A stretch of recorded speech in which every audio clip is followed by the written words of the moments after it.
Your new favorite song was not an accident. It was a prediction, a bet that your brain would light up at just the right moment. Today, we unpack how music platforms read your tiny signals, how psychology shapes those predictions, and how to take control so discovery feels fresh instead of forced.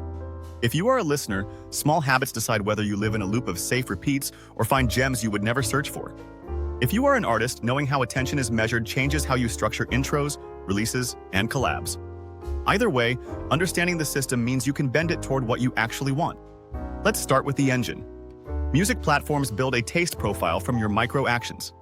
Skips, replays, saves, follows, adds to playlist. Even time of day matters. These signals feed models that place you and every track in a shared map called an embedding space. Think of it like coordinates for mood, energy, genre, and context. Neighbors on the map feel similar even if the labels are different. Collaborative filtering then says people who loved A and B often love C, while content features listen to the audio itself for tempo, timbre, loudness, and structure. One more piece lives on top: exploration versus exploitation. The system shows you what is likely to work now, but it also tests wildcards using bandit-style logic so it keeps learning. Too safe and you get bored. Too weird and you bounce. Now the psychology. The first lever is the mere exposure effect. Familiarity breeds liking. A chorus that echoes something you already know gets a head start. But there is a twist. We prefer novelty at a comfortable distance. Picture a dial between same and strange. The sweet spot sits in the middle where your brain recognizes patterns but still gets a small surprise.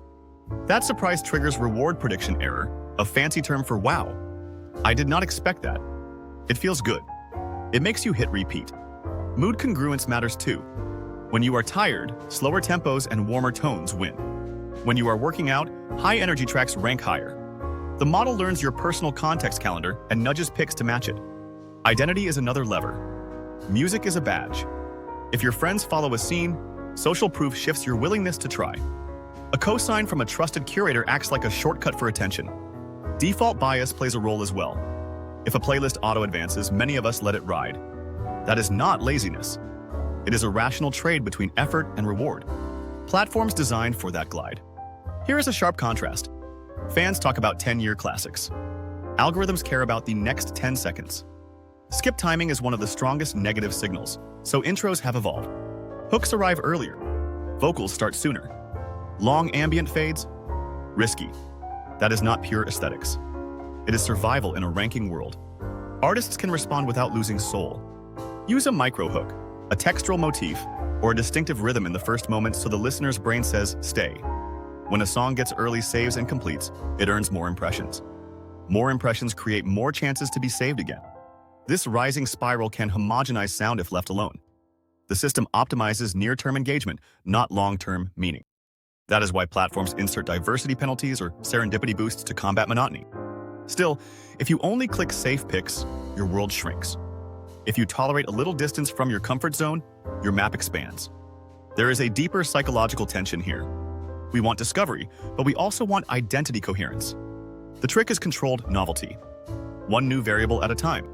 Same genre, new region. Same mood, new era. Same artist, unexpected collaboration. Good recommenders stage these jumps so your brain gets delight without disorientation. Bad ones shove you off a cliff. So how do you steer this in your favor as a listener? First, use explicit signals, like the tracks you truly want more of. Save them. Add them to a named playlist. Those are strong votes. Second, give new songs a fair listen before skipping. If you bail in 3 seconds on everything unfamiliar, the system learns to stop trying. Third, segment your tastes. Create distinct playlists for focus, road trips, late night, and discovery. You are building clear context the model can detect. Fourth, run intentional discovery sessions. Search a niche label, a small curator, or a region tag, then let radio mode branch out. Fifth, reset when needed. If a mood hijacks your feed, switch devices, use a private session, or start from a clean seed playlist to detox the signals. Artists, your moves are different. Front-load a recognizable element in the first 5 to 10 seconds without giving away the full payoff. Name tracks and playlists with search in mind so they can be found by vibe, not just by brand. Collaborate across neighboring scenes to share taste graphs. Release in consistent batches so momentum compounds. When you pitch to editors or algorithmic playlists, tell a clear story about mood and use case. You are helping the system know where to shelve you. Here Here is one limitation to keep in view. Engagement metrics are proxies for meaning. A song played to the end is not the same as a song that changes a month. Recommenders are getting better at measuring durable satisfaction using saves, returns, and long horizon behavior, but they still miss quiet classics, which means human curation is not obsolete. It is a counterweight. Mini recap. Platforms map your taste, psychology sets the hooks, and your micro-actions train the loop. Want better discovery? Signal clearly, tolerate small leaps, and stage your listening in context the model can learn. Want your music discovered? Craft the opening seconds, shape metadata, and ride collaboration networks that align with your sonic identity. If this helped decode why you like what you like, tell me your best discovery hack in the comments and subscribe for deeper breakdowns on how algorithms shape culture.